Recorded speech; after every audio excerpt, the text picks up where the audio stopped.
कृष्णाय वासुदेवाय हरये परमात्मने प्रणतक्लेशनाशाय गोविन्दाय नमो नमः।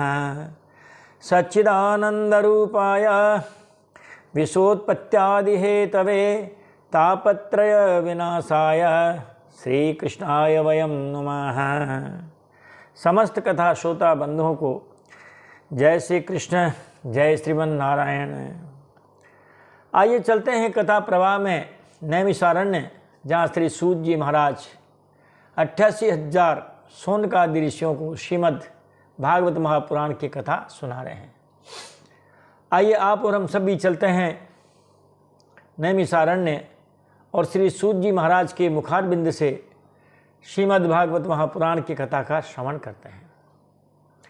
महाराज पिछले प्रसंग को देखते हुए, पिछले प्रसंग में हमने भागवत उसका 12वां स्कंद और उसका 12वां और 13वें अध्याय की कथा हमने पिछले वीडियो में आपको सुनाई।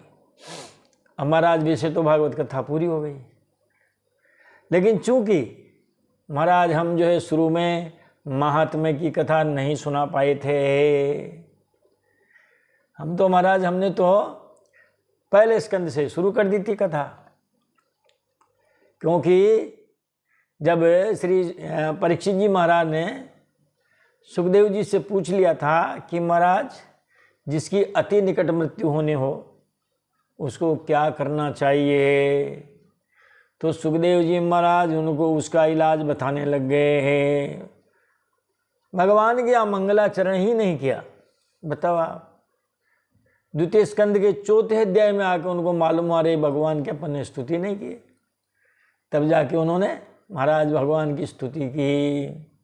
ऐसे हम भी महाराज उतावलेपन में और प्रथम स्कंद से कथा कहना शुरू कर दिया। जैसे वो आजकल हॉस्पिटल में होते हैं ना, ट्रोमा सेंटर, ट्रोमा या ट्रोमा पता नहीं क्या कहते हैं महाराज, कोई भी ऐसे सड़क दुर्घटना में आता है तत्काल इलाज शुरू करो, कागजी कार्रवाई बाद में होती रहेगी। सुखदेव जी महाराज ने भी परीक्षित जी का आते ही इलाज शुरू, बस द्वितीय स्कंद और उसके पहले अध्याय में बस महाराज उन्होंने कथा कहना शुरू कर दिया और मंगलाचरण नहीं किया। 2-3 अध्याय बाद फिर मालूम आया रे मंगलाचरण तो किया ही नहीं। तो महाराज जैसे ही अब हम आपको ये महात्म्य की कथा सुनाएंगे। महात्म्य के 6 अध्याय हैं महाराज। पहले अध्याय में क्या है? पहले अध्याय में महाराज सूत शौनक संवाद है। पहले अध्याय के लगभग 4 प्रसंग हैं पहले अध्याय में। तो पहले अध्याय में 4 जो प्रसंग है मुख्य वो हम आपको बता दें। महात्म्य कम नहीं है महाराज, 600 श्लोक हैं लगभग 6 अध्याय में। कथा कहेंगे तो 7 दिन में महात्म्य भी नहीं कर पाएंगे। तो पहले अध्याय के 4 प्रसंग, 1 सूत शौनक संवाद, 2 नारद सनकादि संवाद, 3 नारद भक्ति संवाद, 4 नारद जी के द्वारा सनकादिकों से एवं भक्ति से कलयुग का वर्णन। ये पहले अध्याय में होगा। दूसरे अध्याय में भक्ति का दुख दूर करने के नारद जी के प्रयास। अब इसमें भी महाराज 2-3 प्रसंग हैं। नंबर 1 नारद भक्ति संवाद, 2 नारद जी के द्वारा ज्ञान वैराग्य को जगाने का प्रयास करना, 3 आकाशवाणी का होना, 4 नारद सनकादि संवाद। तीसरे अध्याय में हमारा तीसरे अध्याय में भक्ति व ज्ञान वैराग्य के कष्ट की निवृत्ति होती है। चौथे और 5वें इन 2 अध्यायों में गोकर्ण उपाख्यान की कथा होती है और धुंधुकारी की कथा होती है। जो 6वां अध्याय है, उस 6वां अध्याय में महाराज जो सप्ताह यज्ञ है, उस सप्ताह यज्ञ की महाराज विधि बताई गई है। उसमें महाराज आपको ये बताया जाएगा कि श्रोता कैसा होना चाहिए और वक्ता कैसा होना चाहिए। आजकल जो कथा के विषय में जो कहा जा रहा है, आप लोग सब सुनते होंगे, कौन कथा करे कौन न करे, फेसबुक पे आप यूट्यूब पे देखो, तो ये सब इन सब का वर्णन वहाँ पर है। बहुत अच्छी तरह से वहाँ बताया गया है। तो आज हम चलते हैं महात्म्य में। महाराज देखो आप, कोई भी ग्रंथ क्यों पढ़ा जाए, पहले उसके महत्व को देखा जाए, उसका क्या महत्व है, उसका क्या प्रभाव है, उसका क्या चमत्कार है। सामान्य भाषा में देखें तो आप जब भगवान जय जगदीश जी की आरती जब बोलते हैं तो क्यों बोलते हैं? महाराज बस ये को या आरती का वो ऊपर का बोला और अंतरा देखो आप, जो ध्यावे फल पावे, दुख बिन से मन का, सुख संपत्ति घर आवे, कष्ट मिटे तन का, ओम जय जगदीश हरे। इसलिए होती महाराज जय जगदीश हरे। जो भगवान को ध्याता है वह अच्छा फल पाता है, जो ध्यावे फल पावे, और सारे मन के दुख दूर हो जाए महाराज, क्योंकि मन के और तन के दो ही तो दुख हैं। सुख संपत्ति घर आवे, पहले क्या है? पहले सुख है, पहले संपत्ति। महाराज पहले सुख आवे, बाद में संपत्ति आवे। संपत्ति आ गई है महाराज, गृह कलह है, रोज झगड़ा टंटा होता है, बीमारी घर में आ गई है, अब वो पैसा क्या काम का? या तो थाने में जाएगा, कोर्ट कचहरी में जाएगा और हॉस्पिटल में जाएगा। इसीलिए पहले सुख आवे, बाद में संपत्ति आवे। सुख के साथ कष्ट मिटे तन का, शरीर का भी रोग मिट जाए महाराज। घुटने दर्द करते हो तो घुटने मिट जाए महाराज, कमर दर्द हो तो कमर दर्द मिट जाए, जो भी शरीर के ताप संताप हैं सब दुख दूर हो जाए। इसलिए हम भगवान जी की आरती करते हैं, इसीलिए उनकी कथा करते हैं महाराज। और सच बात तो है कि जब तक उनके कोई चमत्कार न देखेंगे तब तक नमस्कार भी कैसे करेंगे। तो इसका मतलब ये कि पहले हमें भगवान के चमत्कारों को जान लेना चाहिए। अरे साहब, भगवान की क्या, हम तो सामान्य लोक भाषा में देखें, आप ट्रेन में सफ़र कर रहे हैं, सीट पर बैठ गए हैं, सामने भी बैठ गए हैं, अब जब तक उनको जान न लेंगे तब तक महाराज अपन उन पर भरोसा ही नहीं करेंगे। और जब जान लिया, कहाँ के हैं साहब, हम तो कोटा के हैं। अरे हम भी कोटा के हैं। कौन से मोहल्ले में रहते हो? बसंत। अरे हम भी तो बसंत बिहार में रहते हैं। क्या नाम है साहब? ये नाम है दीनबंधु शर्मा जी हैं। अरे आप उनको जानते हो क्या? अरे वो तो हमारे निकटतम रिश्तेदार हैं। अब महाराज खूब जान पहचान हो गई। जान पहचान हो गई तो महाराज विश्वास हो गया। अब जब आएगा सवाई माधोपुर का स्टेशन, आप क्या कहेंगे? भाई साहब सामान रखा है यार, मैं आता हूँ, थोड़ी पकौड़ी ले आता हूँ। भरोसा हो गया। भले आपके पास कितने ही कीमती सामान हो, पैसा हो, जेवर हो, कुछ भी हो, अब भरोसा हो गया। अब उन पर विश्वास हो जाएगा। विश्वास हो जाएगा तो प्रेम भी हो जाएगा। तो सबसे पहले भगवान के बारे में जाने। गोस्वामी जी ने एक दो चौपाई बहुत ही बढ़िया लिखी है। लाओ आज हम चौपाई से ही शुरुआत करते हैं महात्म्य की। अभी पहला अध्याय नहीं आया है, ये उनका पूर्व प्रसंग है। ये आप यूँ कह दीजिए, प्रस्तावना कह दीजिए आप कि जाने बिनु न होय परतीति, बिनु परतीति होय नहीं प्रीति। जाने बिनु न होय परतीति, बिनु परतीति होय नहीं प्रीति। फिर का प्रीति बिना नहीं भगते दृढ़ाई, जिमि खगपति जले कई चिकनाई। प्रीति बिना नहीं भगते दृढ़ाई, जिमि खगपति जले कई चिकनाई। ये कागभुसुंडी गरुड़ जी का संवाद है महाराज। खगपति शब्द आ गया। खगपति का मतलब गरुड़ जी। कागभुसुंडी जी कह रहे हैं गरुड़ जी से कि हे गरुड़ जी, जाने बिनु न होए प्रतीति। जब तक हम किसी के बारे में पूरी पक्की जानकारी न प्राप्त कर लें महाराज, तब तक उन पर विश्वास नहीं होता है। और जब तक विश्वास नहीं होता है तो उनसे प्रेम भी नहीं होता है। और जब प्रेम नहीं होता है तो उनसे भक्ति भी नहीं, उनसे उनके प्रति हमारी श्रद्धा भक्ति भी नहीं होती है। जब जान लेते हैं तो विश्वास होता है, विश्वास होता है तो प्रेम होता है, और प्रेम होता है तो भक्ति भी होती है। जिमि खगपति जले कई चिकनाई। जैसे दृढ़ भक्ति का परिचय दिया है। दृढ़ भक्ति कैसी? कहा महाराज एक तो पानी को आप उसको कपड़े को पानी में डालो, भीग गया, धूप में डालो, थोड़ी देर बाद सूख जाएगा। ये तो महाराज टिकाऊ भक्ति नहीं हुई। तो टिकाऊ भक्ति कैसी होगी फिर? महाराज जैसे किसी ने अपने कपड़े को तेल में घी में डाल दिया, भिगो लिया बिल्कुल, अब उसको धूप में कितना ही डालो वो सूखने वाला नहीं है। तो भगवान के बारे में पहले जाने, भागवत जी के बारे में जानेंगे तो विश्वास होगा, विश्वास होगा तो प्रेम होगा, और प्रेम होगा तो दृढ़ भक्ति होगी। भागवत में महाराज 4 शब्द हैं। भागवत, भा का मतलब भाति सर्ववेदेषु, चारों वेदों में भागवत जी का ही प्रकाश है। यह है भा का अर्थ। वरेण्यम सर्वशास्त्रेषु, सारे शास्त्रों में ये श्रेष्ठ है। गति सर्वनृणाम, सारे जीवों को सद्गति प्रदान करने वाली है। तरणी सर्वजातिषु, महाराज जाति मात्र जीव मात्र के उद्धार के लिए क्या है? ये नौका है।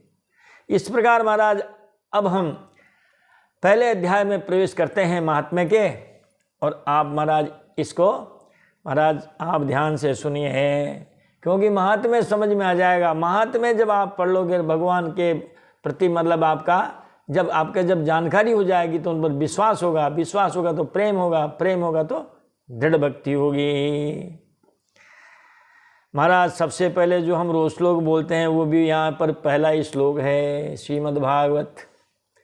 और महाराज उसका महात्म्य का पहला श्लोक, पहला अध्याय का पहला श्लोक। सच्चिदानंद रूपाय विश्वोत्पत्त्यादि हेतवे तापत्रय विनाशाय श्री कृष्णाय वयम नमः। हम भगवान श्री कृष्ण को प्रणाम करते हैं। कैसे श्री कृष्ण भगवान? कहते हैं जो जगत की उत्पत्ति, स्थिति और विनाश के कारण हैं, तथा जो आध्यात्मिक, आधिदैविक, आधिभौतिक तीनों प्रकार के तापों का नाश करने वाले हैं, ऐसे सच्चिदानंद स्वरूप भगवान श्री कृष्ण को हम नमस्कार करते हैं। ये मंगलाचरण किया महाराज सबसे पहले, और ऐसा ही मंगलाचरण गोस्वामी तुलसीदास जी ने भी किया है। रामचरितमानस में राम सच्चिदानंद दिनेसा, नहीं तह मोह निसाल बलेसा। राम सच्चिदानंद दिनेसा, नहीं तह मोह निसाल बलेसा। मोह रूपी रात्रि का लेश मात्र नहीं है वहाँ। ऐसे सच्चिदानंद भगवान श्री रामचंद्र जी हैं। संस्कृत के मंगलाचरण में 3 पदों में, 3 लाइनों में, 3 पंक्तियों में 3 बातें कही। नंबर 1 सच्चिदानंद रूप है, दूसरा कहे विश्वोत्पत्त्यादि हेतवे, तीसरा तापत्रय विनाशाय। गोस्वामी तुलसीदास जी ने महाराज इन तीनों ही जो वाक्य हैं इनको चौपाइयों में लिख दिया है। अब उत्पत्ति पालन प्रलय कौन करते हैं? चौपाई में लिख दिया कि जाके बल बिरंची हरी सा, पालत सृजति हरत दस शीसा। जाके बल बिरंची हरी सा, पालत सृजति हरत दस शीसा। सुंदरकांड की चौपाई है महाराज, या उसे लंका कांड की हो, क्योंकि लंका कांड की है। जब अंगद जी महाराज जाते हैं, अंगद जी से कहते हैं तेरे अंदर किसका बल है, तो या तो ये सुंदरकांड की है, लंका कांड की है, या तो हनुमान जी से संबंधित है या महाराज अंगद जी से संबंधित है। कहा तेरे अंदर किसका बल है? उनका बल, अरे जिसके बल से महाराज ब्रह्मा विष्णु और महेश सृष्टि की उत्पत्ति पालन और संहार करते हैं, वो जो परमपिता परमात्मा है, बस उसी का बल मेरे अंदर है। तेरे अंदर भी उन्होंने एक इस बल का यूँ थोड़ा सा डाल दी बूंद है, जिसे से तुम रावण बने बैठे हुए हो, वरना तुम्हारे अंदर भी कोई बल नहीं है। तीसरी पंक्ति कहा महाराज ये 3 ताप कैसे मिटे हैं कि दैहिक दैविक भौतिक तापा, राम राज काहू नहीं व्यापा। दैहिक दैविक भौतिक तापा, राम राज काहू नहीं व्यापा। ये 3 प्रकार के जो दुख हैं महाराज भगवान के यहाँ कभी व्यापते ही नहीं हैं। इस प्रकार उन्होंने पहला मंगलाचरण किया। दूसरा उन्होंने अपने गुरुजी को प्रणाम किया। सूत जी महाराज ने कहा, यम प्रव्रजन्तमनुपेतमपेत कृत्यम, द्वैपायनो विरह कातर आजुहाव। पुत्रेति तन्मयतया तरवोभिनेदुः, तम सर्वभूतहृदयं मुनिमानतोस्मि। फिर सूर्य महाराज ने अपने गुरुजी को प्रणाम किया। मुनिम आनतोस्मि, हम वो जो मुनि हैं श्री सुखदेव जी महाराज महामुनि, उनको हम प्रणाम करते हैं। महाराज जब वो पैदा हुए तो पैदा होते ही वो तपस्या के लिए चल दिए। अनुपेतम, जबकि महाराज उनका कोई यज्ञोपवीत संस्कार भी नहीं हुआ, गुरु जी के पास भी पढ़ने नहीं गए थे। न उपेतम इति अनुपेतम, उपेतम है गुरु जी के पास नहीं गए, ये है महाराज। और अपेत कृत्यम, महाराज को लौकिक वैदिक कर्मों का अवसर भी नहीं आया। ऐसे प्रव्रजंतम यम दृष्ट्वा, तपस्या के लिए जाते हुए अपने पुत्र को देख करके, विरह कातर द्वैपायन, पुत्र के विरह में दुखी जो द्वैपायन है वेदव्यास जी महाराज हैं। महाराज उन्होंने अपने पुत्र को बुलाया है। पुत्र पुत्र इति आजुहाव, उन्होंने हे बेटा आओ, हे बेटा आओ, इस प्रकार की उन्होंने बात कही महाराज। लेकिन बेटा कहाँ आने वाला था, बेटा आया नहीं। और व्यास जी महाराज के ये शब्द सुने उस वन के उन पेड़ों ने वृक्षों ने, तब महाराज तन्मयता होने के कारण, विश्वरूप होने के कारण वृक्षों में भी ये सजीव माने गए महाराज। ये 4 प्रकार की सृष्टि में मानो उन वृक्षों ने मिलकर के ही और वेदव्यास जी को जवाब दिया। तन्मयतया तरवः प्रत्युत्तरम अभिनेदु, तन्मय होने के कारण से महाराज वृक्षों ने उनको उत्तर दिया। अब क्या उत्तर दिया ये इसमें नहीं लिखा, शायद यही उत्तर दिया होगा कि व्यास जी महाराज आप क्यों पागल हो रहे हो मोह में, हैं? मोह में पागल क्यों हो रहे हो। कोई आत्मा प्रकृति परम, क्व देहो भौतिको नात्मा, को आत्मा प्रकृति परः, कस्य के पतिपुत्राद्या मोह एव ही कारणम। और वृक्षों ने व्यास जी से कहा होगा कि महाराज कहाँ ये पंचभूतों से बना हुआ शरीर और कहाँ प्रकृति से परे आत्मा, और ये आत्मा यह न किसी का पति है, न पुत्र है और न ही संबंधी है, मोही मनुष्य को नचा रहा है। देखो महाराज हम भी तो मोह नहीं करते हैं, आते हैं कुलाड़ी लेके हमारे बीच में से भी और महाराज वृक्ष को छेदन करके और ले जाते हैं। दुखी होने का तो एक ही कारण है और वह है मोह।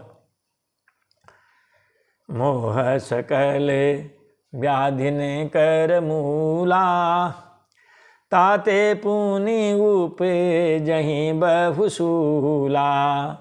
मोह सकल व्याधिन कर मूला, ताते पुनि उपे जहीं बहुसूला। एक मोह ही तो है जो सारी बीमारियों की जड़ है, इसी से सारी बीमारियां पैदा होती है। महाराज वृक्षों ने कहा उनसे, व्यास जी महाराज से, कि महाराज किसका बाप किसका बेटा, सबके पीछे मात्र मोहित तो कारण है। जैसे हम मोहरहित हैं आप भी मोहरहित हो जाइए। ऐसा उन वृक्षों ने महाराज व्यास जी महाराज से कहा। ऐसे जो श्री सुखदेव मुनि हैं, जो पिताजी की तरफ पीछे मुड़ के देखे ही नहीं और महाराज वन में चले गए। ऐसे सर्वभूत हृदय स्वरूप महाराज सुखदेव मुनि को मैं नमस्कार करता हूँ। यहाँ एक वचन है, मैं नमस्कार करता हूँ। और इस प्रकार अब साहब कथा शुरू होती है मंगलाचरण के बाद कि नैमिषे सूतमासीनम अभिवाद्य महामतिम कथामृत रसास्वाद कुशल शौनको ब्रवीत। एक बार भगवत कथामृत का रसास्वादन करने में कुशल ऐसे शौनक जी ने नैमिषारण्य क्षेत्र में विराजमान महामती सूत जी को नमस्कार कर सके उनसे पूछा। देखो महाराज, श्रोता का गुण बताया उन्होंने, कथामृत रसास्वाद है, भगवत कथामृत का रसास्वादन करने में कुशल ऐसे हैं सूत जी, शौनक जी महाराज। कहाँ गए?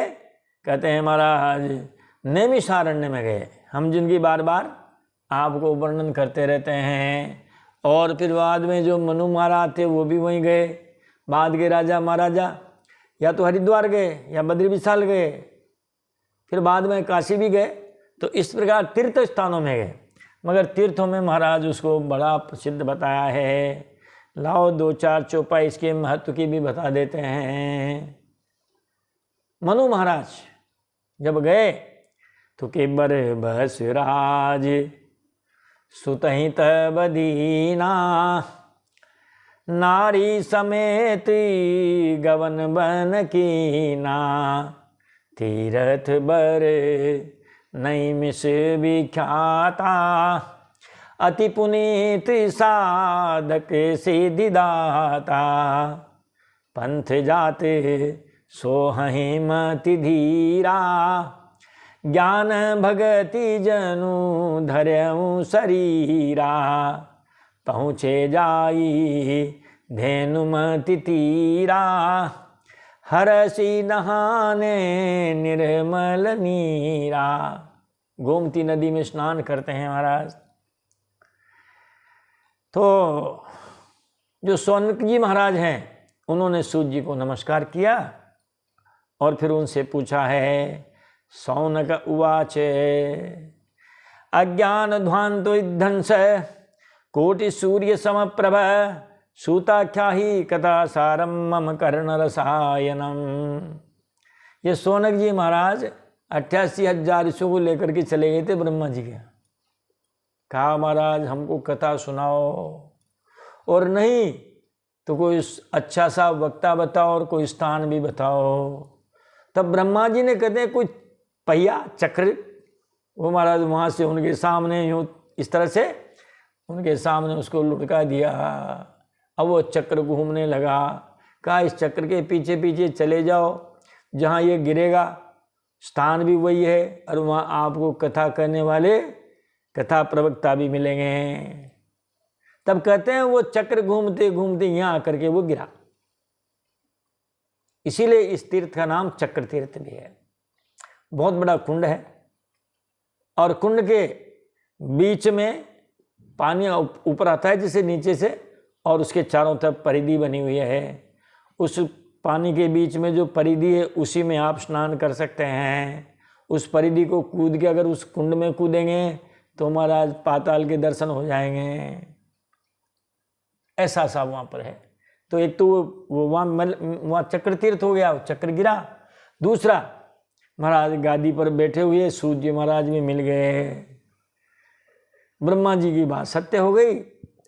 अब सूत जी महाराज ने उन्हें शौनकादि महाराज ने कहा उनसे सूत जी से कि महाराज आप कोटि सूर्य समप्रभ, महाराज आप करोड़ों सूर्य के समान प्रकाशमान हैं। इसका मतलब देखो आप तेजस्वी होता है, कथा प्रवक्ता तेजस्वी होता है।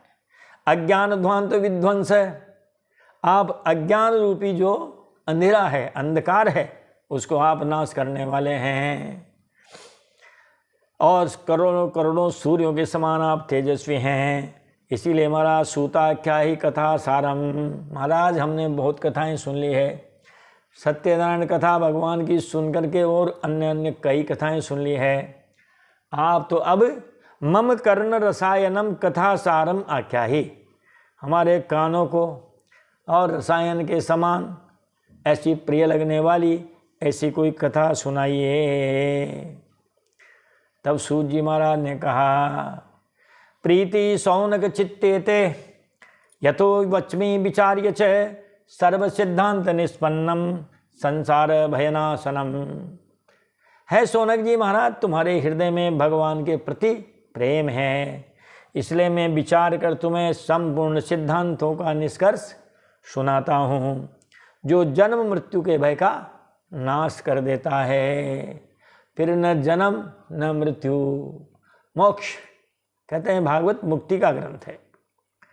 भक्त्योगवर्धनम यच्च कृष्ण संतोष हेतुकम तदहम ते विदास्यामि सावधानतया शृणु। है सौनक जी, जो साधन भक्ति के प्रवाह को बढ़ाता है, हम ऐसा साधन बताएंगे आपको जो भक्ति के प्रवाह को बढ़ाता है और भगवान श्री कृष्ण की प्रसन्नता का प्रधान कारण है। वह साधन मैं तुम्हें बतलाता हूँ, उसे तुम सावधान होकर के सुनो। सुनने का नियम बता दिया महाराज जी, आप सावधान होकर के सुनो। काल व्याल मुखग्रास त्रास निर्नाश हेतवे श्रीमद्भागवतम शास्त्रम कलौ कीरेण भाषितम। कलौ यानी कलयुग में श्री सुखदेव जी महाराज ने कलयुग में जीवों के काल रूपी सर्प के मुख का ग्रास होने का त्रास, उस त्रास का यानी भय का आत्यंतिक नाश करने के लिए श्रीमद् भागवत शास्त्र का प्रवचन किया है। कलयुग में क्या है? कलयुग के जीवों के पास काल व्याल, काल रूपी सर्प के आकार मुख और मुख के भी ग्रास बन रहे हैं और उससे वो भयभीत हैं। उस भय को मिटाने के लिए महाराज जो है उसका नाश करने के लिए आत्यंतिक जो उपाय है वो श्रीमद् भागवत शास्त्र है और महाराज सुखदेव जी महाराज ने उसका प्रवचन किया है। ए तस्माद् अपरम किंचन मनः शुद्धै न विद्यते जन्मांतरे भवेत् पुण्यम तदा भागवतम लभेत। श्री सूत जी महाराज कहते हैं कि हे सौनक जी, मन की शुद्धि के लिए इससे बढ़कर कोई साधन नहीं है। जब मनुष्य के जन्म जन्मांतर के पुण्य उदय होते हैं तभी उसे इस भागवत शास्त्र की प्राप्ति होती है। एक जन्म के नहीं, कई जन्मों के पुण्य जब उदय होते हैं तब कहीं भागवत सुनने को मिलती है। परीक्षिते कथां वक्तुम सभायां संस्थिते सुखे सुधा कुंभम गृहीत्वेव देवास्तत्र समागमन। सूत जी महाराज कहते हैं कि है शौनक आदि ऋषियों, जब श्री सुखदेव जी महाराज राजा परीक्षित को ये कथा सुनाने के लिए सभा में विराजमान हुए तब देवता लोग उनके पास अमृत कलश लेकर के आए, क्योंकि देवता ये नहीं चाहते कि मनुष्यों की मोक्ष हो जावे। बस इसी में उठते पड़ते रहो। पुनरपि जननम पुनरपि मरणम पुनरपि जननी जठरे शयनम। हम उनको देवता मानते हैं लेकिन महाराज उनके कारनामे ठीक नहीं है। गोस्वामी तुलसीदास जी ने क्या लिखी देखो आप, ऊंचे निवास और नीच कर तूती देखी न सकहीं पराई विभूति। ऊंचे निवास नीच कर तूती देखी न सकहीं पराई विभूति। ऊपर रहते हैं स्वर्ग में, आवास ऊंचा है लेकिन कारनामे बहुत नीच हैं। दूसरों की बढ़ती हुई को कभी देख नहीं सकते। महाराज वो आए हैं अमृत कलश लेकर के, अमृत कलश लेकर के आए हैं। सुखम नत्वा बदन सर्वे स्वकार्ये कुशलासुराः कथा सुधाम प्रयच्छस्व गृहीत्वेव सुधामिमाम।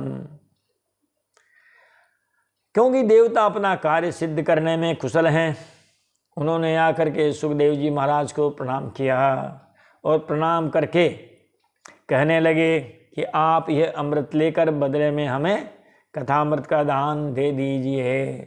कहते हैं स्वर्ग में भगवान है लेकिन भगवान की कथा नहीं है, इसीलिए तो भक्त यहाँ रह गए। उद्धव जी रेक नहीं रहे, हनुमान जी महाराज रेक नहीं रहे, भगवान के भक्त यहाँ रह गए क्योंकि कथा यहाँ है।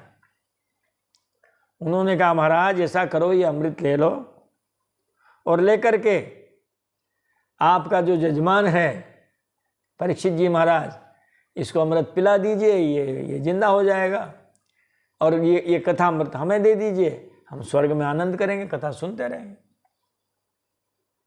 तो सुखदेव जी ने तो नहीं दिया महाराज उनको, कहा ये हमारे जजमान बैठे, इनसे पूछ लो, ये लेना चाहे तो ले लेंगे।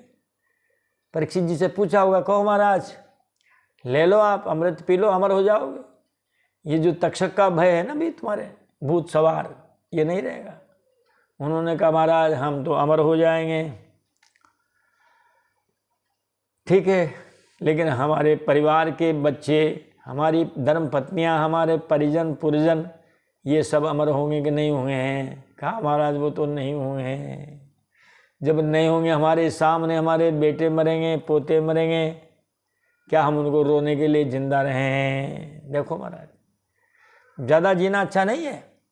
जो शताधिक पार हैं महाराज उनके आप दिल से पूछो, उन्होंने अपने ही परिजनों को, अरे भाई बंधुओं को तो हटाओ बीमारी, लेकिन अपने बेटों को, अपने पोतों को, अपनी जो है पुत्रवधू को, अपनी पतोहू को महाराज मरते देखा होगा, रोते बिलखते उनको देखा होगा परिजनों को, तो क्या हम इसलिए जिंदा रहें? हैं? नहीं, हमें ऐसी कोई जिंदगी नहीं चाहिए। रही बात और कोई लोभ लालच, वो परमहंस मुनि श्री सुखदेव जी महाराज को था नहीं। जिंदगी किसको चाहिए थी? परीक्षित जी को। परीक्षित जी ने उनको महाराज टके का सा जवाब दे दिया, कहा हमारे परिजन मरेंगे तो क्या मैं उनको रोने के लिए जिंदा रहूं? नहीं चाहिए। देवता आए थे अपना काम बनाने, लेकिन काम बिगड़ गया, क्योंकि देवता स्वार्थी है महाराज। जिसमें देवराज इंद्र की तो आप सुनते हो कई कई करतूत।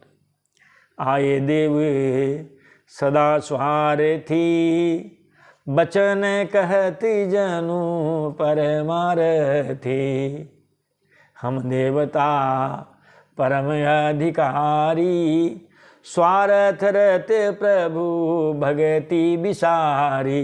क्योंकि उनसे भक्ति होती नहीं है, इसीलिए सुखदेव जी महाराज ने उनको मना कर दिया, और परीक्षित जी ने भी मना कर दिया, आप विघ्न मत डालिए हमारी कथा में, चले जाइए आप यहाँ से। एवं विनिमये जाते सुधाराज्ञा प्रपीयताम, प्रपश्यामो वयम सर्वे श्रीमद्भागवतामृतम। देवताओं ने कहा कि महाराज इस प्रकार आपस में अदला बदली हो जाने पर राजा परीक्षित अमृत का पान कर लेगा और हम सब श्रीमद् भागवत रूप अमृत का पान करेंगे। महाराज परीक्षित जी ने क्या कहा देखिए आप, क्व सुधा क्व कथा लोके क्व काचः क्व मणिर्महान, ब्रह्मरातो विचार्यैव तदा देवान् जहासः। महाराज सुखदेव जी ने कहा इस संसार में कहाँ काच और कहाँ बहुमूल्य मणि। काच किसको बताया? देवताओं के अमृत को। ये तो काच है, और हमारी जो कथामृत है महाराज ये क्या है? मूल्यवान मणि है।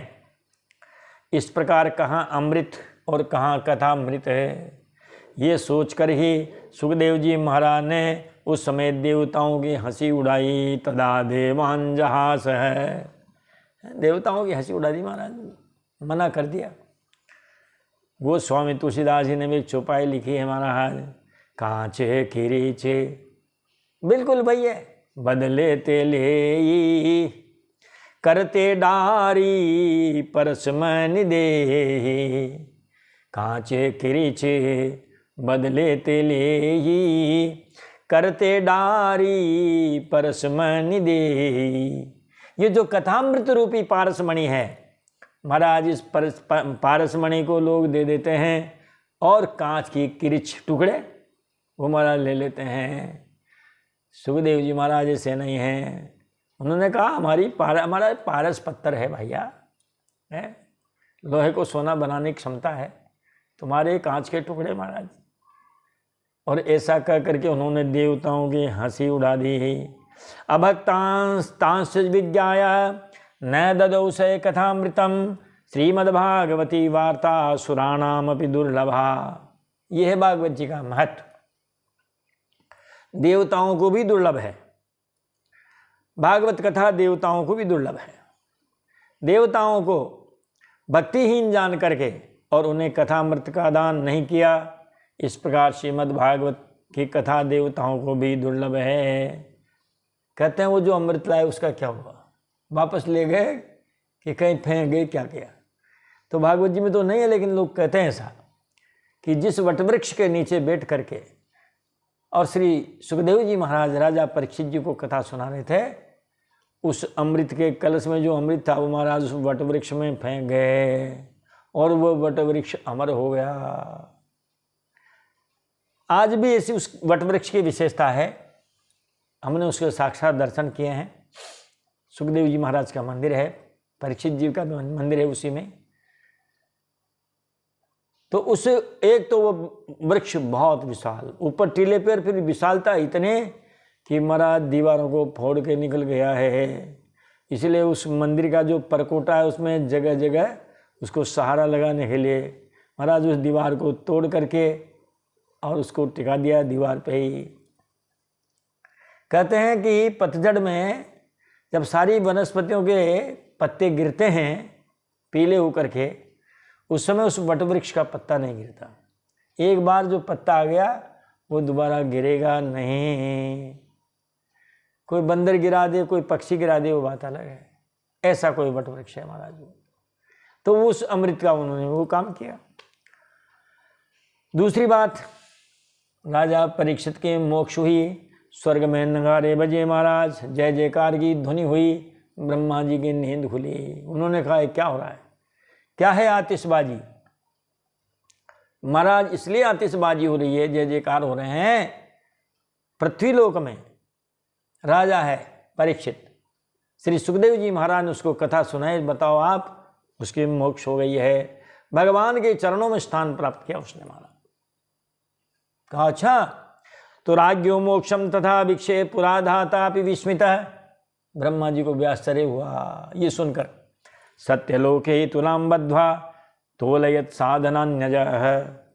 राज्यो मोक्षम तथा विक्षे, पूर्व काल में श्रीमद् भागवत के श्रवण से ही राजा परीक्षित की मुक्ति को देख करके सुन करके ब्रह्मा जी को भी बड़ा आश्चर्य हुआ।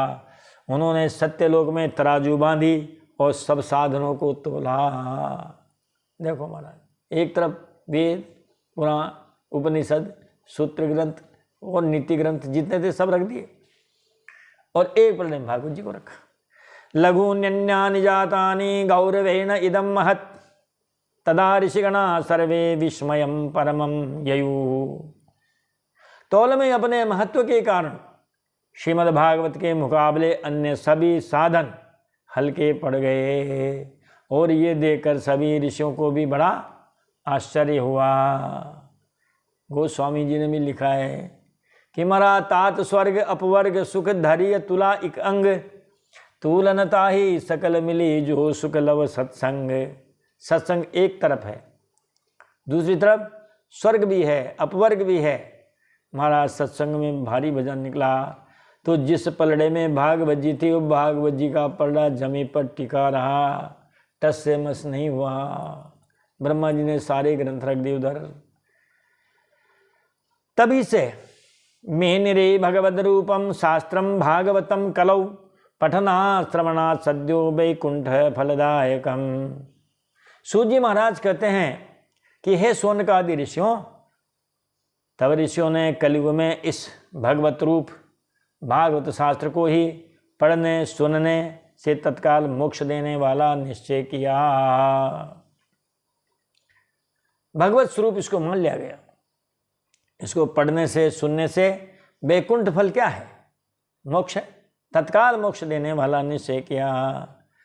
सप्ताहेन श्रुतम चैतत् सर्वतः मुक्तिदायकम, सनकाद्यै पुरा प्रोक्तम नारदाय दया परे। सप्ताह विधि से श्रवण करने पर यह शास्त्र निश्चय ही मुक्ति प्रदान करता है। पूर्व काल में से दयापरायण सनकादिकों ने नारद जी को सुनाया। वहां से सप्ताह यज्ञ चला महाराज जी, सप्ताह ज्ञान यज्ञ। जब सनकादि ऋषियों ने नारद जी महाराज को ये सप्ताह जी सुनाई है। यद्यपि ब्रह्म संबंधात श्रुतमे तत्सुरर्षिणा सप्ताह विधि सप्ताह श्रवण विधि कुमारस्तस्य भाषितः। यद्यपि नारद जी ने पहले इस शास्त्र को महाराज ब्रह्मा जी के मुख से श्रवण कर लिया था, क्योंकि पिताजी थे महाराज। ज्ञान की सरिता कहाँ जाती है? या तो बाप से बेटे में जाती है या गुरु से शिष्य में जाती है। यहाँ बाप बेटे की भी कहानी है और गुरु चेले की भी है। सुखदेव जी महाराज, महाराज उनके कोई बेटा ही नहीं, तो ठीक है परीक्षित को ही सुनाओ। नारद जी कोई बेटा ही नहीं है, चलो व्यास जी को ही सुनाओ। तो कहते हैं यद्यपि नारद जी ने पहले इस शास्त्र को ब्रह्मा जी के मुख से श्रवण कर लिया था। ब्रह्म संबंधात यद्यपि ब्रह्म संबंधात सुरार्षिणा एतश्रुतम, ये भागवत शास्त्र सुन लिया था, फिर भी सप्ताह श्रवण की विधि तो उन्हें सनकादिकों ने ही बताई थी। तब सौनक आदि ऋषियों ने को जो महाराज शंका हुई, तब सौनक ऋषि ने पूछा, जो उन सब में अग्रणी थे, नेता थे महाराज, क्योंकि 88,000 बोलेंगे तो कौन किसकी सुनेगा। इसीलिए उन्होंने एक अपने मुखिया को चुन लिया, कहा महाराज आप हमारे मुखिया हैं। तब सौनक जी ने पूछा कि हे सूत जी, लोक विग्रह मुक्तस्य नारदस्यास्थिरस्य च विधिस्त्रवे कुतः प्रीति संयोग कुत्र तई सह। महाराज आप एक बात बताओ कि नारद जी महाराज तो कहीं टिकते ही नहीं हैं। महाराज सांसारिक प्रपंच से मुक्त हैं, विचरणशील हैं, न परिवार है न कोई काम है, तो महाराज वो तो हमेशा ही घूमते रहते हैं। और सनकादि मुनि वो भी नहीं है, जैसे ये वैसे ही वो। तो महाराज आप बताइए, सांसारिक प्रपंच से मुक्त एवं विचरणशील नारद जी का सनकादिकों के साथ संयोग कहाँ पर हुआ? और विधि विधान के श्रवण में, सप्ताह है, श्रवण विधि में उनकी प्रीति कैसे हुई? सूत जी महाराज कहते हैं, अत्र ते कीर्तयिष्यामि भक्तियुक्तं कथानकं सुखेन मम यत्प्रोक्तं रहस्यं विचार्य च। सूत जी ने कहा सौनकादि ऋषियों से कि अब मैं तुम्हें वह भक्तिपूर्ण कथानक सुनाता हूँ। दृष्टांत, कहानी, कथा, उपन्यास महाराज मैं आपको सुनाता हूँ, जो श्री सुखदेव जी ने मुझे अपना अनन्य शिष्य जानकर एकांत में सुनाया था। गोपनीय बात हो तो एकांत में कही जाती है साहब, और अपनों से कही जाती है, ढिंडोरा थोड़ी पीटा जाता है। तो सूत जी ने कहा कि अब मैं तुम्हें वह भक्तिपूर्ण कथानक सुनाता हूँ जो श्री सुखदेव जी महाराज ने मुझे अपना अनन्य शिष्य जानकर एकांत में सुनाया था। एकदा ही विशालायां चत्वार ऋषियो मलाः सत्संगार्थं समायाता ददृशुस्तत्र नारदम्। चत्वारः अमला ऋषयः नारदं ददृशुः। कहाँ देखा? विशालायाम। विशालायाम यानी महाराज बद्री विशाल। एक बार विशालापुरी, बद्री विशाल, बद्री विशाल में वे चारों निर्मल ऋषि, कौन? महाराज सनक, सनंदन, सनत और सनातन। यह है सनत कुमार, सनकादि। और ये चारों भाई हैं, ये महाराज कथा कहते हैं और सुनते हैं। चार भाई हैं, ये वक्ता भी है, श्रोता भी है। जब सनक जब कथा सुनाते हैं तो सनंदन, सनत और सनातन सुनते हैं। फिर सनंदन कथा सुनाते हैं तो सनक, सनत और सनातन कथा सुनते हैं। जब सनत कुमार सुनाते हैं तो सनक, सनंदन और सनातन कथा सुनते हैं। और सनातन निर्मल मन से जब कथा कहते हैं तो सनक, सनंदन और सनत ये कथा सुनते हैं। किसी न तो वक्ता की जरूरत न श्रोता की जरूरत, बस यही सत्संग करते हैं। तो एक बार बद्री विशाल में ये चारों निर्मल ऋषि सत्संग के लिए आए। वहाँ उन्होंने नारद जी को देखा और नारद जी बेहाल हैं महाराज। उनको देखा तो सनत कुमार जी ने कहा उनसे, चारों भाई भूले क्योंकि यहाँ आया कुमारा ऊँचू। ये ऊँचू जो है ये बहुवचन की क्रिया है। उवाचे ऊँचत ऊँचू, परोक्षे लिट, परोक्ष भूतकाल की क्रिया है। तो कहते हैं महाराज चारों भाइयों ने एक साथ बोला, कथम ब्रह्मंदीन मुखः कुतश्चिंतातुरो भवान त्वरितम गम्यते कुत्र कुतश्चागमनम तव। सनकादिकों ने पूछा, हे ब्रह्मन आपका मुख उदास क्यों है? अरे महाराज उदास मुख को तो किसी गृहस्थी का हो, पकड़ बाबा हैं, आपको क्यों उदासी है? क्योंकि गृहस्थी लोगों के लिए कई काम धंधे हैं महाराज। गृह कारज नाना जंजाला ते अति दुर्गम शैल विशाला। तो ये तो इनके लिए महाराज पर्वत पहाड़ तो आपके लिए तो कुछ भी नहीं है। महाराज आप उदास क्यों हो रहे हो? आपका चेहरा उदास क्यों है? आप चिंतातुर क्यों हैं? और इतनी जल्दी जल्दी आप कहाँ जा रहे हैं? आपका आगमन कहाँ से हो रहा है? ये पूछा सनकादिक कुमारों ने। उदास क्यों हैं? चिंता क्यों है? कहाँ से आ रहे हो और कहाँ जा रहे हो? जल्दी जल्दी हड़बड़ाहट में। तब महाराज नारद जी बोलते हैं, नारद जी कहते हैं महाराज कि अहम तु पृथ्वीं यातु ज्ञात्वा सर्वोत्तमामिति पुष्करम च प्रयागम च काशी गोदावरीम तथा हरे क्षेत्रम कुरुक्षेत्रम श्रीरंगम सेतुबंधनम एव महादिषु तीर्थेषु भ्रममाण इतस्ततः। नारद जी सभी में जाते हैं, सभी पार्टियों में जाते हैं।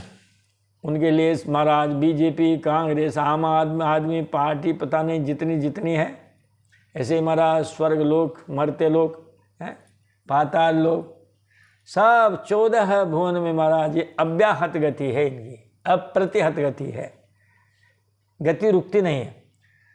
तो नारद जी ने कहा कि मैं पृथ्वी को सर्वोत्तम लोक समझ कर यहाँ पर आया था। यहाँ मैं पुष्कर गया, प्रयाग, काशी, गोदावरी, नासिक और महाराज हरिद्वार, कुरुक्षेत्र, श्रीरंग और सेतुबंध आदि कई तीर्थों में मैं इधर उधर विचरता रहा महाराज, किंतु ना पश्यम कुत्रचित शर्म मनः संतोषकारकम कलिना धर्म मित्रेण धरेयम बाधिता धुना। महाराज मुझे कहीं भी मनः संतोषकारकम शर्म न अपश्यम, मन को संतोष देने वाली शांति मुझे कहीं भी नहीं मिली। आया था मन को शांति देने के लिए, पृथ्वी लोक पर मैं खूब घूमा, मुझे कहीं शांति नहीं मिली। क्योंकि इस समय महाराज कलयुग का समय का आरंभ हो गया है और वह अधर्म का मित्र है। तो इस समय अधर्म के सहायक कलयुग ने सारी पृथ्वी को पीड़ित कर रखा है। सत्यम नास्ति तपः शोचम दया दानम न विद्यते उदरम भरिणो जीवा वरा का कूट भाषिण। अब पृथ्वी पर महाराज सत्य, तप, शौच, दया, दान आदि कुछ भी नहीं है। जो ये गुण हैं सदाचार के, ये सदाचार के गुण नहीं रहे हैं। बेचारे जीव केवल अपना पेट पालने में लगे हुए हैं बस। अब तो महाराज जिसकी जो दृष्टि है वो महाराज बस धन पर ही है और धन के द्वारा महाराज अपनी सुख सुविधाओं की पूर्ति है, इसी में ही लगे हुए हैं। और महाराज बड़े झूठे हो गए हैं, कूटभाषिण यानी असत्यभाषी हो गए हैं। हर घर में महाराज तरुण ही प्रभुता गेहे शालको बुद्धिदायक कन्या विक्रणो लोभात दंपत्ति नाम चकलकनम। अब सभी घरों में स्त्रियों का राज्य हो गया है कलयुग में। देख लो महाराज सब जगह महाराज अब पुरुष स्वतंत्र नहीं रहे हैं, साले सलाहकार बने हुए हैं। अरे महाराज बच्चा रूठ भी गया, कुछ बात होगी तो के ससुराल में जाएगा, और महाराज साले जी से अपनी व्यथा कथा का बखान करेगा। लोभ से लोग कन्या विक्रय करेंगे या करते हैं। देखो ना, आज अब जब लिंगानुपात जब गड़बड़ाया, क्या पंजाब, क्या हरियाणा, क्या राजस्थान महाराज, इन सभी राज्यों में महाराज अब सुदूर उधर से महाराज जो छत्तीसगढ़, इस तरह उधर जो है आदिवासी अंचल से अब कन्याओं को लाया जा रहा है। तो उनके माता पिता कन्या को बेची तो रहे 80,000 में, 2 लाख में, 4 लाख में। इधर बताओ, मैं समझता हूँ कि ये जानकारी आप सभी के पास होगी, और नहीं हो तो ये जानकारी प्राप्त कर लेना। हम गांव के रहने वाले हैं, गांव तक में ऐसी कन्याएं आ चुकी और उन कन्याओं के माँ बाप उनको बेच चुके। ये कलयुग का प्रभाव है। हर घर में महिलाओं की तूती बजेगी महाराज। और कहते हैं महाराज, साले जी से सलाह लेने वाले लोग हैं, लोभ से महाराज कन्याओं को बेचने वाले हैं। दंपति नाम च कलकनम, ये सबसे बड़ी बात है महाराज। कहते हैं हर घर में कलह होगी, हर घर में कलह होगी, पति पत्नी में होगी, बाप बेटे में होगी, सास बहू में होगी, कोई घर अछूता नहीं रहेगा। जो आप देख ही रहे हैं, पहले तो कोई पारिवारिक, ये इस युग की ज़्यादा तो मैं नहीं जानता, 2 विशेषताओं तो देख ही रहे हैं। एक तो वृद्धाश्रम को देख रहे हैं, और एक ही पारिवारिक न्यायालय, ये भी महाराज पहले नहीं थे। अगर घर में कलह न हो तो क्या जरूरत है वृद्धाश्रम की? यदि पारिवारिक कलह न हो तो क्या है इन पारिवारिक कोर्ट कचहरी की? कलह की वजह से महाराज घर से भागते हैं, इन दोनों इन जगह जा रहे हैं। कलयुग के वर्णन में महाराज गोस्वामी तुलसीदास जी ने लिख दिया, नारी बिबसे नरे सकल है गोसाई, नाचहि नट मरे कटे की नाई। नारी बिबसे नरे सकल है गोसाई, नाचहि नट मरे कटे की नाई। मदारी जैसे बंदर को नचाता है, मदारी के बस में जैसे बंदर रहता है, महाराज पुरुष महिलाओं के बस में रहेंगे। आज के महाराज आप तो ज़्यादा दूर नहीं, 50-60 साल पहले चले जाओ, देखो सगाई संबंध पिताजी कराते थे, महाराज वो बात पैदल चलती थी। 1 रुपया ले आए, ब्याई जी से बातें करके बस हो गया संबंध। अरे जो राव जागे जो होते थे महाराज, वो सगाई कराते थे। आज है किसी की हिम्मत पुरुष की जो महाराज धर्म पत्नी से बिना पूछे महाराज किसी बच्चे की सगाई संबंध कर ले, पूरा दखल है महाराज। देखो आप, और वो गृहस्थियाँ भी चली है, ऐसा नहीं है, बल्कि उस जमाने में ये महाराज पारिवारिक परिवार नहीं थे, और ये वृद्धाश्रम भी नहीं थे।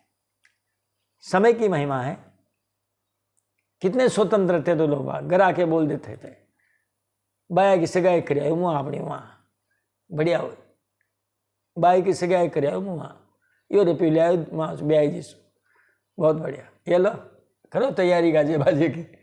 आज संभव है क्या? नहीं है महाराज। कलयुग के वर्णन में महाराज गोस्वामी तुलसीदास जी ने लिखा है, ये चौपाई तो है सही, एक छंद में उन्होंने इसका वर्णन किया है कि सुत मान ही मात पिता तब लो, अबला नन दीख नहीं जब लो, अबला नन दीख नहीं जब लो, सुत मान ही मातु पिता तब लो, अबला नन दीख नहीं जब लो, अबला नन दीख नहीं जब लो। बेटा माँ बाप को तब तक ही मानेगा जब तक उसको धर्म पत्नी का मुंह दिखाई नहीं देगा। जब धर्म पत्नी का मुंह दिखाई देने लगेगा महाराज माता पिता से ध्यान उचट जाएगा, उनको नहीं मानेगा। आश्रमा यवनैरुद्धा तीर्थानि सरितस्तथा, देवता यतनान्यत्र नष्टै दुष्टै नष्टानि भूरिशः, दुष्टै नष्टानि भूरिशः। जो महात्माओं के आश्रम थे, तीर्थ और नदियां, इन पर महाराज जो यवन है, विधर्मी है महाराज, उनका अधिकार हो गया कलयुग में आकर के। उन दुष्टों ने बहुत से देवालय भी नष्ट कर दिए। बस ये 800 साल का समय महाराज, मुगल काल और ये अंग्रेजों का, इस काल में देख लो महाराज, सारी क्षति लगभग इसी में है। तो कहते हैं उन दुष्टों ने बहुत से देवालय भी नष्ट कर दिए हैं। एवं पश्यन् कलेर दोषान पर्यटन अवनीमहम यामुनम तटमापन्नो यत्र लीला हरेरभूत। महाराज नारद जी महाराज कह रहे हैं सनकादि ऋषियों से कि हे ऋषियों, इस तरह कलयुग के दोष देखता हुआ और पृथ्वी पर विचरता हुआ मैं यमुना जी के तट पर पहुंचा, जहाँ पर भगवान श्री कृष्ण की अनेकों लीलाएं हो चुकी है। यमुना जी में आकर के, यमुना जी के किनारे वृंदावन, यामुनम है ना, यमुनायाः समीपम इति यामुनम है, या यमुनायाम भव इति यामुना तम इति यामुनम। यमुना जी के पास जो वृंदावन है, उस वृंदावन में जब मैं आया महाराज, तो यहाँ करके मुझको बड़ी शांति मिली। भक्ति का है महाराज, वो भक्ति की नगरी है। वहाँ जाओ, आप नहीं चाहते हो भी आप राधे राधे कहने लग जाओगे, क्योंकि महाराज वो रिक्शा, टेम्पू, टैक्सी, कोई उसमें उनका जो ध्वनि यंत्र है, हॉर्न, वो बजता नहीं है। राधे राधे से काम चलता है, राधे राधे में साइड मिल जाती है। ये लो बताओ। तो कहा हम वहाँ गए, अब वहाँ हमने एक आश्चर्य देखा। तत्राश्चर्यम मया दिष्टम श्रूयताम तन्मुनीश्वराः एका तु तरुणी तत्र निसन्ना खिन्न मानसाः। नारद जी कहते हैं कि हे मुनीश्वरों, आप अब हमारी बात सुनिए। वहाँ पर मैंने एक बड़ा आश्चर्य देखा। वहाँ एक युवती बड़ी खिन्न मन से बैठी हुई थी और उसके पास वृद्धो दो पतितो पार्श्वे निःश्वसन्तावचेतनौ शुश्रूषन्ति प्रबोधन्ति रुदति चतयो पुरा है। उसके पास दो बूढ़े पुरुष अचेत अवस्था में पड़े जोर जोर से सांस ले रहे थे, जैसे टीबी की बीमारी हो, हड्डी हड्डी निकल रही हो महाराज। ऐसे दो अचेत अवस्था में दो बूढ़े पुरुष भी हैं। वह तरुणी उनकी सेवा करती हुई कभी उन्हें चेत कराने का प्रयास करती और कभी उनके आगे बेचारी रोने भी लगती। तयो पुरः रुदती च, उनके सामने रोने भी लगती। दृष्ट्वा दूरात् गतः सोहम कौतुकेन तदंतिकम माम दृष्ट्वा चोत्थिता बाला बिब्बला चाब्रवीद वचः। अब महाराज नारद जी महाराज तो कौतुकी है। वो तो कौतुकी का मतलब तमाशा देखने वाले, तमाशा दिखाने वाले, यह है कौतुक।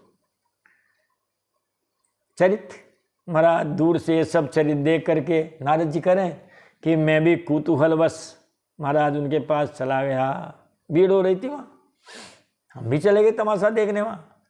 तो मुझे देखकर वह युवती खड़ी हो गई और बड़ी व्याकुल होकर कहने लगी, बालोवाच भो भो साधु क्षणम तिष्ठ मच्चिंतामपि नाशय दर्शनम तव लोकस्य सर्वताग हरम परम। उस युवती ने कहा, अजी महाराज जी, आप क्षण भर ठहर जाइए और मेरी चिंता को भी नष्ट कर दीजिए। आपका दर्शन तो संसार के सभी पापों को सर्वथा नष्ट कर देने वाला है। बहुधा तव वाक्येन दुःख शांतिर्भविष्यति यदा भाग्यम भवेद भूरि भवतो दर्शनम तदा। भक्ति कहने लगी कि हे महात्मा जी, आपके वचनों से मेरे दुख की भी बहुत कुछ शांति हो जाएगी। मनुष्य का जब बड़ा भाग्य होता है तभी आपके दर्शन होते हैं महाराज, ऐसे नहीं होते हैं। नारद उवाच। तब नारद जी ने कहा, काशी त्वं का विमोचेमः नार्यः का पद्मलोचनाः वद देवी सविस्तारम स्वस्य दुःखस्य कारणम। नारद जी ने उस स्त्री से पूछा, हे देवी, तुम कौन हो? ये दोनों पुरुष तुम्हारे क्या लगते हैं? और तुम्हारे पास ये कमल नयनी देवियाँ कौन हैं? तुम हमें विस्तार से अपने दुख का कारण बताओ। स्वस्य दुख से कारणम सविस्तारम वद। दुख का कारण बताओ। तब महाराज उस भक्ति ने कहा, अहम भक्तिरिति ख्याता इमो में तनयो मतो ज्ञान वैराग्य नामानो कालयुगेन जर्जरो। उस युवती ने कहा, महाराज जी, मेरा नाम भक्ति है, ये ज्ञान और विज्ञान नामक मेरे पुत्र हैं, समय के फेर से ही ये जर्जर हो गए हैं। सतयुग में थे महाराज, ये त्रेता में भी रहे, द्वापर में, कहाँ कलयुग में ज्ञान वैराग्य। महाराज ज्ञान के पंथ कृपान की धारा, ज्ञान का जो मार्ग है वो तो महाराज तलवार की धार पे है, उनके ऊपर कौन चले। गोस्वामी तुलसीदास जी ने ज्ञान और वैराग्य की बड़ी अच्छी परिभाषा लिखी है महाराज। कहा, ज्ञान की परिभाषा सुनो। ज्ञान माने जहाँ एक हूँ नाही, देख ब्रह्म समान जग माही। ज्ञान माने जहाँ एक हूँ नाही, देख ब्रह्म समान जग माही। यह है ज्ञान। ज्ञान का उदय होने पर आदमी अभिमान न करें। अरे महाराज, यहाँ तो देखो आप, जो देखे जो ही अकड़ के अमचूर है? हम चौड़े बाजार सकड़े। देखो तो सही उनकी चाल ऐठन तो देखो महाराज, है? बात करेंगे बड़ी अकड़ के करेंगे, जबकि ज्ञान की परिभाषा यही है, मान न हो, अभिमान न हो, और सारी दुनिया में ब्रह्म को देखें। सिया राम मय सब जग जानी, करहूँ प्रणाम जोर जोग पानी। अरे महाराज, कौन प्रणाम करे? अब दुनिया हमसे करे प्रणाम, हम क्यों करें? देख लो आप। तो महाराज ये ज्ञान अब नहीं है। चलो वैराग्य की सुनो परिभाषा। क्या वैराग्य की परिभाषा है? कहिए ताते सोई परम विरागी, तृण सम सिद्धि तीन गुण त्यागी। कहिए ताते सो परम विरागी, तृण सम सिद्धि तीन गुण त्यागी। कहते हैं महाराज, परम वैराग्यवान उससे कहिए, महाराज तिनके के समान सारी सिद्धियों को छोड़ दे। 8 सिद्धियां, अणिमा, महिमा, गरिमा, लगिमा, प्राप्ति, प्राकामी, ईशित्व, वशित्व नाम की जो सिद्धियां हैं महाराज, इन सिद्धियों को जो तिनके के समान फेंक दे। और 3 गुण त्यागी। ये 3 गुण कौन हैं महाराज? ये सत्य रज तम। न सतोगुणी, न रजोगुणी, न तमोगुणी। इसको कहते हैं महाराज गुणातीत। और गुणातीत अवस्था परमहंसों की होती है। अब तो महाराज रजोगुण में भरे हुए हैं या तमोगुण में भरे हुए हैं। मनुष्य की जब परिभाषा दी थी श्री वेदव्यास जी महाराज ने, तो महाराज यही लिखा था, रजोदिका कर्म परा दुखे चे सुख मानिना। रजोगुणी होंगे। रजोगुण का मतलब संग्रह, संग्रह, अधिक से अधिक संग्रह, पैसे कौड़ी का भी, मकान का भी, धन दौलत का भी, सामानों का भी। देखो आप, कईयों के घरों में पैर रखने को जगह नहीं है, फिर भी महाराज कहीं मेले में गए हैं, कहीं गए हैं, और ले आए सिमेंट के, और ले आए सिमेंट के महाराज। तो ये रजोगुणी का काम है। संग्रह का मतलब रजोगुणी। तो ये है महाराज। अब ये तो सत्युग त्रेता द्वापर त्यक्त है महाराज। कहाँ अब ज्ञान वैराग्य है? भक्ति तो अंधी है, इसीलिए ज्ञान वैराग्य बूढ़े हो गए। जब ज्ञान वैराग्य बूढ़े हो गए तो भक्ति भी बूढ़ी हो गई बेचारी। यहाँ वृंदावन में आकर के पुष्ट हो गई। लेकिन ऐसी कौन माता साहब जो अपने पुत्र उनके सामने बूढ़े हो जाए, वो जवान बनी रहे हैं? ये तो बड़ा उलटफेर हो गया। तो भक्ति कहने लगी महाराज, उत्पन्ना द्रविड़े साहम वृद्धिम कर्नाटके गता, क्वचन क्वचन महाराष्ट्रे गुर्जरे जीर्णताम गता। महाराज जी में द्रविड़ देश में उत्पन्न हुई, कर्नाटक में बढ़ी, कहीं कहीं महाराष्ट्र में सम्मानित हुई। भक्ति का उदय दक्षिण से। हमारे जितने भी भक्ति के आचार्य हैं महाराज वो सब दक्षिण भारत से ही है। और गुजरात में मुझको बुढ़ापे ने घेर लिया। तत्र घोर कलेर योगात पाखंडई खंडितांग का दुर्बला हम चिरम याता पुत्राभ्याम सह मंदताम। हे महाराज, वहाँ घोर कलयुग के प्रभाव से पाखंडियों ने मुझे अंग भंग कर दिया। चिरकाल तक यह अवस्था रहने के कारण मैं अपने पुत्रों के साथ दुर्बल और निस्तेज हो गई। ये सुना रही है भक्ति महारानी नारद जी महाराज को। फिर नरसिंह मेहता जी से भक्त हुए और उनके कारण में वहाँ भक्ति की पुनः स्थापना हो सके। वृंदावनम पुनः प्राप्य नवीन स्वरूपिणे जाता हम युवती सम्यक प्रेष्ठ रूपा तु सांप्रतम। अब जब मैं वृंदावन में आई हूँ तब से पुनः परम सुंदरी स्वरूपवती नवयुवती हो गई हूँ। लेकिन हमारे बच्चे नहीं हुए, ज्ञान वैराग्य बूढ़े ही रहे।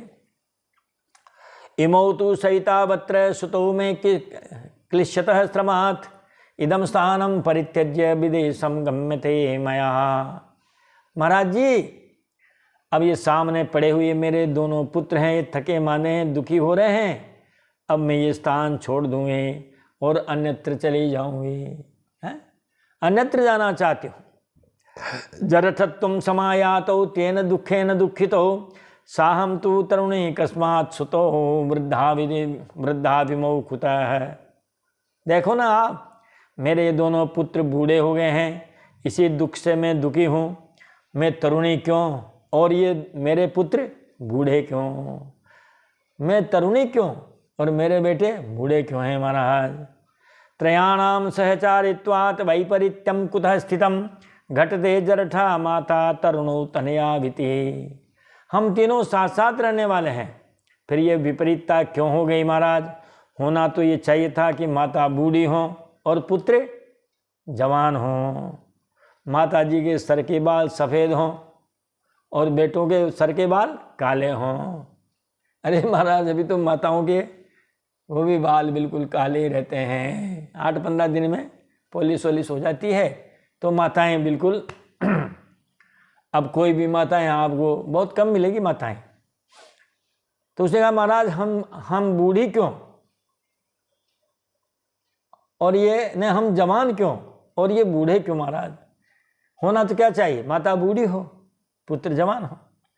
अतः सोचामि चात्मानं विस्मयाविष्टमानसा वद योग निधे धीमन कारणम छात्र किम भवेत।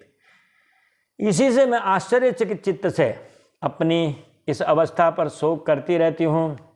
आप परम बुद्धिमान एवं योग निधि हैं, इसका क्या कारण हो सकता है आप बताइए। तब नारद जी कहते हैं, ज्ञानेनात्मनि पश्यामि सर्वमेतत्तवानघे न विषादस्त्वया कार्यः हरि समते करिष्यति। नारद जी ने कहा कि हे साध्वी, मैं अपने हृदय में ज्ञान दृष्टि से तुम्हारे संपूर्ण दुख का कारण देखता हूँ। तुम्हें विषाद नहीं करना चाहिए, श्री हरि तुम्हारा कल्याण करेंगे।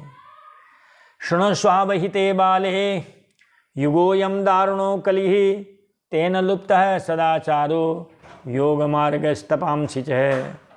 हे देवी, सावधान होकर सुनो, यह दारुण कलयुग है। इसी से इस समय सदाचार, योग मार्ग और तप आदि सभी लुप्त हो गए हैं। ये है कारण। हे देवी, सावधान होकर सुनो, ये युगोयम दारुणो कलि, जो भी आप विकृति अभी देख रहे हैं, विकार देख रहे हैं, इसके मूल में युग ही है। ये युग धर्म है, दारुण कलयुग है। इसी से इस समय सदाचार, योग मार्ग और तप आदि सभी लुप्त हो गए हैं। वृंदावनस्य संयोगात् पुनस्त्वं तरुणी नवा धन्यम वृंदावनम तेन भक्तिर्नृत्यति यत्र च।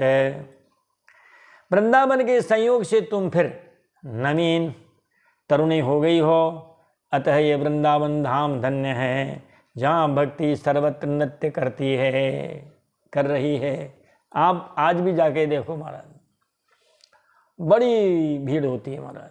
शनिवार रविवार को नहीं जाना चाहिए, पर्व के दिनों में नहीं जाना चाहिए, दर्शन बड़े दुर्लभ हैं महाराज।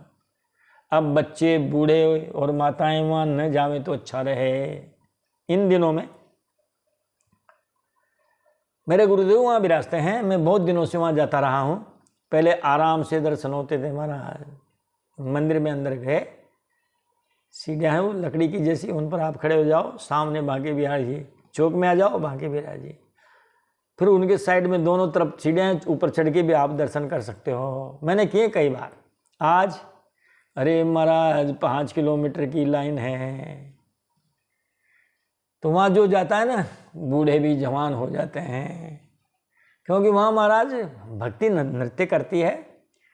वहाँ बाबा भी, वहाँ के जो मूल जो ब्रजवासी हैं उनकी देखो आप, अरे महाराज उनकी वेशभूषा देखो, बातचीत देखो।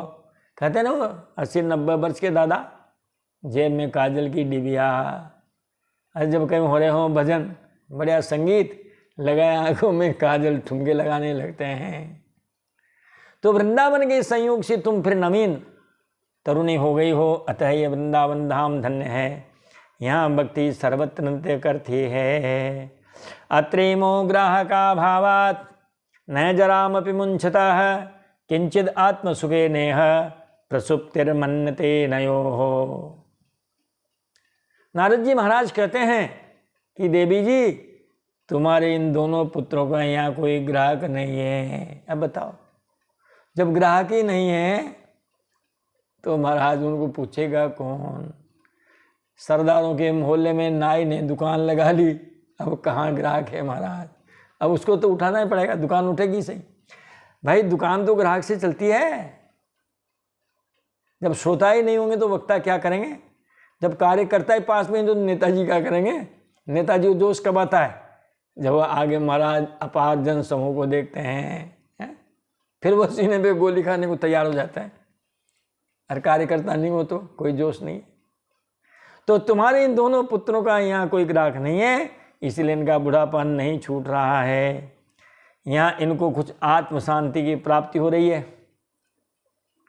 इसी कारण से ये सोए हुए से जान पड़ते हैं।